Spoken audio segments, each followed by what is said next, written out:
એક સરખા દિવસ સુખના કોઈ ના જાતા નથી ને મારા તો દિવસો જ ભરાઈ ગયા છે સાહેબ.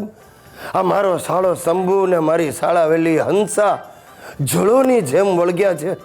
આ ગઈકાલે હંસલી મારી યારે જોગિંગ પર આવી ગાર્ડનમાં 5 ગ્લાસ જ્યુસના ઠોકી ગઈ અને ઘરે આવીને તપેલી ભરીને બટાટા પૌવા ઝાપટી ગઈ. અરે સાલી હંસા કાઠિયાવાડનું નામ લજવે છે. હે બનેવી રેડ આજે ક્યાં લઈ જશો? પાંજરાપોળમાં. ચાંદલાવડમાં. Very good. સાંભળ્યું છે કે લેડીઝોની ઇમિટેશન જ્વેલરી ત્યાં બહુ સસ્તી ને સારી મળે નહીં? ઇમિટેશન નહીં, ઇમિટેશન. હા હા એ જ. હવે આ અમાર બરવાડામાં તો બધી લેડીઝો ઇમિટેશન જ કે.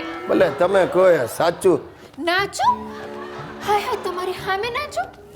મને તો શરમ આવે, પણ સલમાનના બધા ડાન્સ મને આવડે હો. એ હંસી સલમાનના ડાન્સ તો કરતી જ નહીં. ડીંગા ચીકા કરવા મારા 2 પેન્ટ ફાડી નાખ્યા હતા. એટલે હવે મારા પેન્ટ ફાડશે? ના ના ગિરીશ કુમાર, તમે હું અમે એટલા નોટી નથી હો. એ હંસા જવા દે બધી વાત.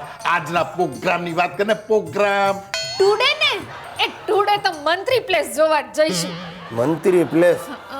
ઓહો, એટલે તમારે ગાંધીનગર જવું જ મંત્રીઓના બંગલા જોવા? બનેવી લાલ એટલે એને મસ્ત થિયેટરમાં પિક્ચર જોવા જાવું છે. પિક્ચર?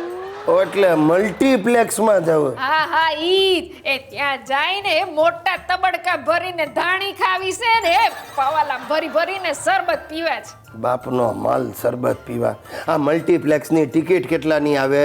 પોપકોર્ન ને કોલ્ડ ડ્રિંક, આનો ખર્ચો કેટલો થાય ખબર છે? કદાચ 300 રૂપિયા જેવો હા. થાય. એટલે તો તમને કહીએ છીએ. બોલો. બનેવીલાલ મેં હું તું ને કે ગીરે પાકીટ ભૂલી ગયો.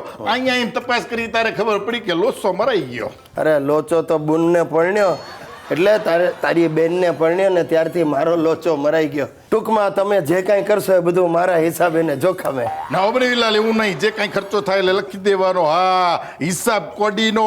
બાકી તમે જતી વખતે 2-5 હજાર દેવા તો દઈ દેજો. ગીરે જઈને મોકલાઈ દેશું. હે ને હંસી? હાસ તો આજ સુધી કોના દીદાન તમ રહી ગયા?